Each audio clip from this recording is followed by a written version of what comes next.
Hey guys, welcome back to my YouTube channel. তো বন্ধুরা, তোমরা কেমন আছো? আশা করি অনেক অনেক অনেক ভালো আছো। তো আমি দীর্ঘ 9 মাস যাবত কোনো রকম ভিডিও আমি আপলোড করতে পারিনি। তো এবার আমি তোমাদের কাছে নতুন কিছু করে দেখানোর জন্য এসেছি। তো আমি এখন থেকে আমার চ্যানেলে যে নতুন ভিডিওগুলি দেবো, বিভিন্ন জায়গায় ট্যুরিস্ট ভিডিও, দার্জিলিং বলো, এরকম যত ধরনের জায়গা আছে সব ধরনের জায়গা আমি ঘুরে দেখাবো তোমাদের কাছে। তো চলো আজকে নতুন জায়গায় তোমাদের নিয়ে যাই। হ্যাঁ, তো আমরা কোথায় যাচ্ছি বলো তো? আমরা কিন্তু যাচ্ছি অনেক দূরে। অনেক দূর বলতে তোমরা যে কোনো ছুটির দিনে, একদিন হোক দুদিন হোক, তোমরা যেতেই পারো। সবাই ফ্যামিলি নিয়ে, বন্ধু বান্ধব নিয়ে সবাই খুব মজা করতে পারবে সেই সাদা বালির দেশ, অর্থাৎ আমাদের সেই বকখালি। তো চলো আমরা একদিনের উইকেন্ডে বকখালি থেকে ঘুরে আসি। এখন সময় 3:59। আমাদের ট্রেন আসছে, আমরা এবার উঠে যাব ট্রেনে।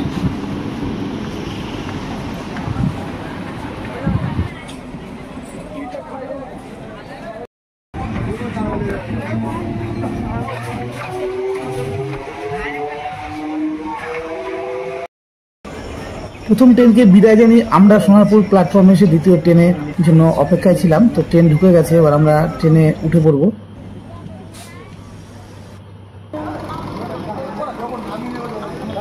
প্রথম ট্রেনকে বিদায় জানিয়ে আমাদের গন্তব্যের দিকে দ্বিতীয় ট্রেন রওনা দিয়েছে। এই ট্রেনটি প্রথমে লক্ষ্মীকান্তপুর পর্যন্ত যাবে এবং ওখানে 30 মিনিট হোল্ড করে তারপর যাবে নামখানার উদ্দেশ্যে।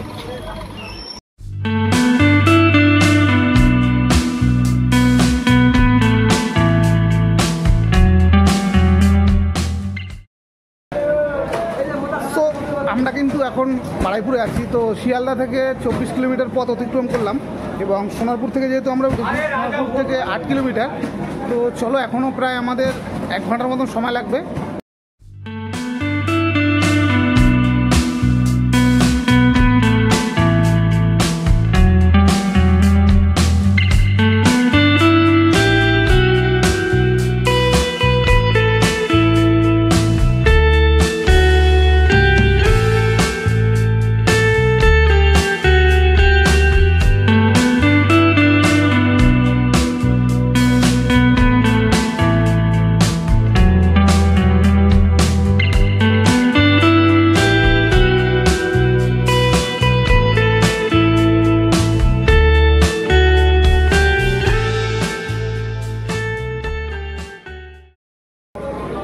তো আমরা কিন্তু এখন পৌঁছে গেছি লক্ষ্মীকান্তপুরে।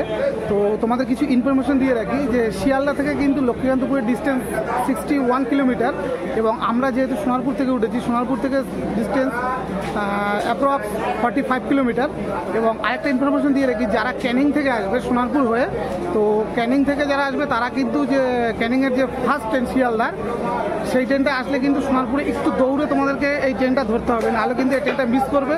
কারণ এই ক্যানিং থেকে যে ট্রেনটা সোনারপুরে ঢোকে, তো সেই সময়ই প্রায় বলতে পারো যে এই ট্রেনটাও চলে আসে। তো তোমরা একটু কিন্তু ছুটে ধরতে হবে, একটু খেয়াল রাখবে এইটা। ঘড়ির কাটা 6টা বাজার সাথে সাথে আমাদের ট্রেন রওনা দিল নামখানার উদ্দেশ্যে।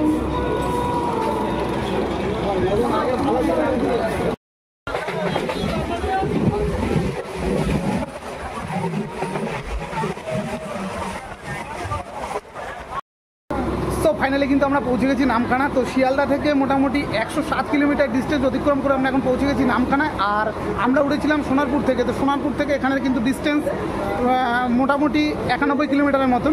তো চলো আমরা এখন বাইরে যাব, বাইরে গিয়ে দেখবো টোটো, অটো বা কিসে করে আমরা যেতে পারি। তো আমি এই প্রথম ট্রেনে করে বকখালিতে আসলাম। আর মোটামুটি কিন্তু শিয়ালদা থেকে তোমরা যদি আসতে চাও, শিয়ালদা থেকে কিন্তু এখানে নামখানার ভাড়া হয়েছে 25 টাকা ও সোনারপুর থেকে কিন্তু 20 টাকা। আর যারা ক্যানিং থেকে আসবে তারা কিন্তু 30 টাকা ভাড়া দিয়ে আসতে হবে এখানে। আমরা কিন্তু এখন চলে এসেছি নামখানা প্ল্যাটফর্মের বাইরে। আর বাইরের দৃশ্যটা খুবই সুন্দর। আর এই সাইডটাতে আছে টোটো, এরা কিন্তু ডাইরেক্ট তোমাকে একদম এখান থেকে নিয়ে একদম সোজা বকখালিতে চলে যাবে। কিন্তু ভাড়াটা যদিও একটু বেশি, তা আমরা কথা বলে দেখছি। চলো। কত ভাড়া? কত কজন আছে আপনাদের? আমরা 4 জন। 4 জনে আমাদের এমনি 60 টাকা করে ভাড়া।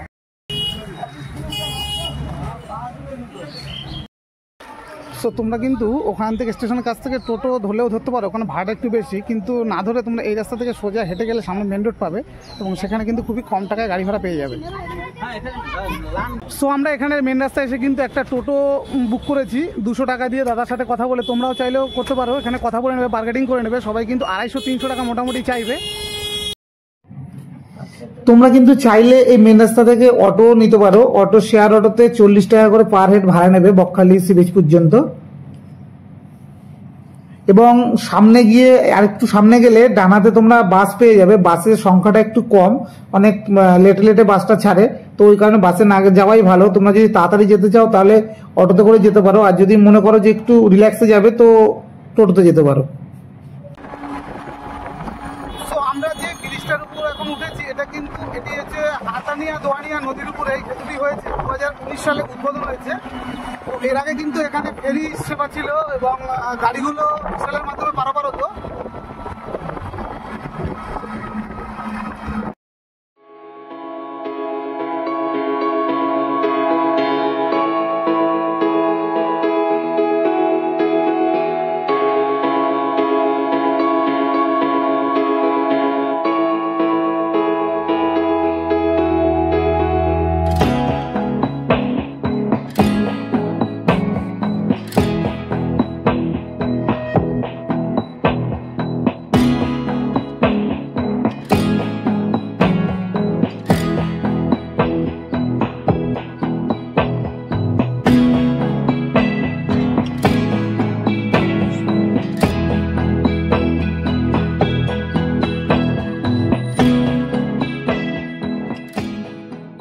আমরা পৌঁছে গেলাম বন্ধুরা বকখালি। এবার কিন্তু আমাদের হোটেল খোঁজার পালা, তো চলো হোটেল খুঁজে নেই।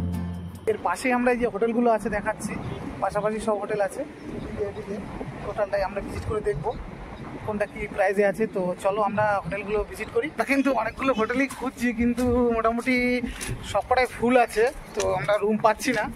আর দ্বিতীয়ত এই যে হোটেলটা দিয়ে বেরোচ্ছি এটাতে কিন্তু ব্যাচেলারদের অ্যালাউড নেই, বিয়ে করে আসতে হবে, তো বুঝতেই পারছো। তো চলো আমরা সামনে কিছু হোমস্টে আছে এই দিকটাতে, রাস্তার যেদিকে এসেছি আমরা, দেখা যাক। এই টোটাল এটাতে ব্যাচেলারদের কোনো অ্যালাউড নেই। আর সামনে একটা গেছিলাম, ওখানে একটা হোমস্টে আছে মানে পিছনে, তো ওটাতেও আছে, কিন্তু 12টার আগে চেকিং হবে না, কারণ গেস্ট রয়েছে। তো ওই জন্য আমরা অ্যাভয়েড করলাম। অ্যাভয়েড করে আমরা এখন যাচ্ছি, যেদিক দিয়ে এসেছি সেদিকেই যাব। তো চলো দেখি আর নেক্সট কোনো হোটেল আমরা পাই কিনা। এবং সবথেকে বড় কথা আমরা রিজনেবল প্রাইসের মধ্যে নেবো, কেন খুব হাই প্রাই নেবো না। ফাইনালি আমরা কিন্তু সমুদ্র সৈকত নামে একটি হোমস্টেতে আমরা রুম নিয়েছি। আর এখান থেকে ঠিক মানে এদিকটাতে ঠিক তোমরা পাবে বাস স্ট্যান্ড, যে তোমার বকখালি বাজার যেটা অ্যাকচুয়ালি। আর এইখান থেকে কিন্তু 1 মিনিট হেঁটে গেলে এই রাস্তার তোমরা বিচ পেয়ে যাবে। বেশি দূর নয়, কিন্তু সোজা একদম 1 মিনিটও হাঁটতে হবে না, তার মধ্যে কিন্তু তোমরা বিচটা পাবে। তো চলো আমরা ভিতরে গিয়ে কথা বলি দাদাদের কীরকম কী ভাড়া আছে হোটেলের, এসি নন এসি। তো আমরা কিন্তু এখন চলে এসেছি রিসেপশনে, দাদার সাথে একটু কথা বলবো। আপনাদের এখানে রুমটা মোটামুটি কত থেকে শুরু হচ্ছে এবং লাস্ট কত পর্যন্ত? আমাদের এখানে শনি রবিবার বাদ দিয়ে সোম থেকে শুক্র 450 টাকা থেকে স্টার্টিং হচ্ছে নন এসি, আর 850 থেকে স্টার্টিং হচ্ছে এসি। এবার ওটা রুম অনুপাতে ভ্যারি করে, আর ওই শনি রবিবারের একটু রুম ভাড়াটা একটু 200 টাকা ওঠানামা করে। আর সিজনে আলাদা রেট, ওটা ফোন করে জেনে নিতে হবে, আমাদের ফোন নাম্বার পেয়ে যাবেন। না না, খাওয়া দাওয়া আমাদের ক্যান্টিন আছে, খাওয়া দাওয়া সম্পূর্ণ আলাদা। রুম ভাড়া বাইরে থেকে খাবার আনতে পারে, কোনো অসুবিধা নেই, কিন্তু আমাদের যেদিন এখানে ক্যান্টিনে রান্না হয় ওই দিন বাইরের খাবার অ্যালাউ নেই। ঠিক আছে, আমাদের এখানে খাওয়া দাওয়া করতে পারেন, অথবা বাইরে থেকে খাওয়া দাওয়া করে আসতে পারেন। সো ফাইনালি আমরা যে রুমটা নিয়েছি, রুমটার ভিতরে আমি ঘুরে দেখাচ্ছি কি কি আছে।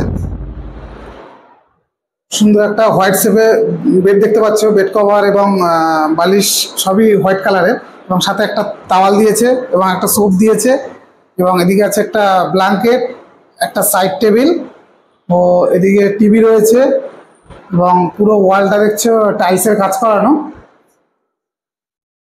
আর এদিকে একটা বেডের হেড সাইডে একটা মিরর আছে বড় সাইজের, আর এদিকে একটা বেসিন দিয়েছে, এবং এখানেও একটি মিরর আছে।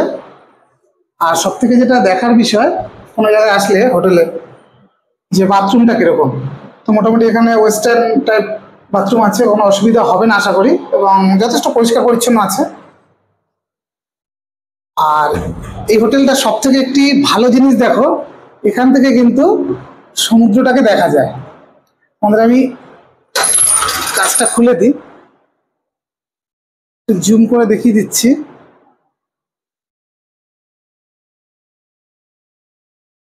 বুঝতেই পারছো তোমরা, এখান থেকে সমুদ্র কিন্তু দেখা যাচ্ছে, একদমই সমুদ্রের কাছে, বিচের কাছে।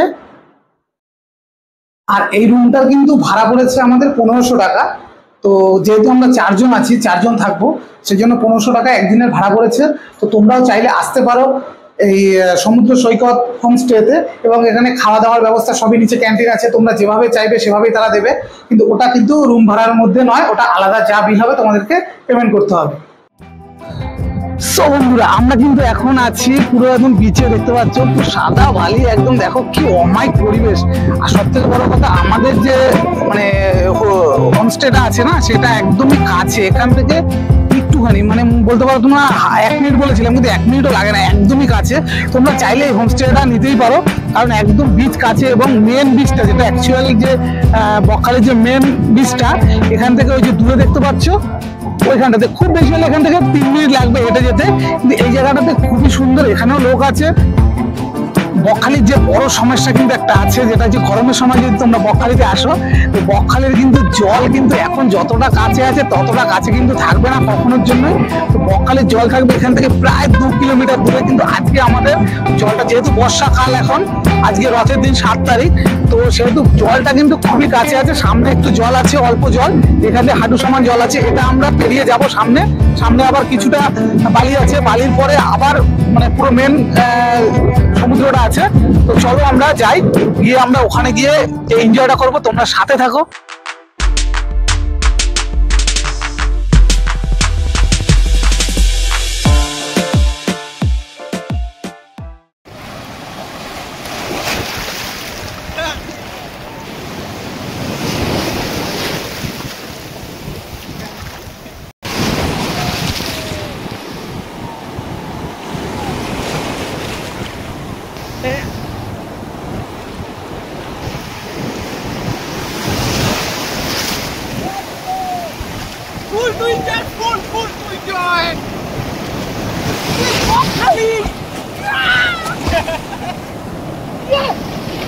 Yeah!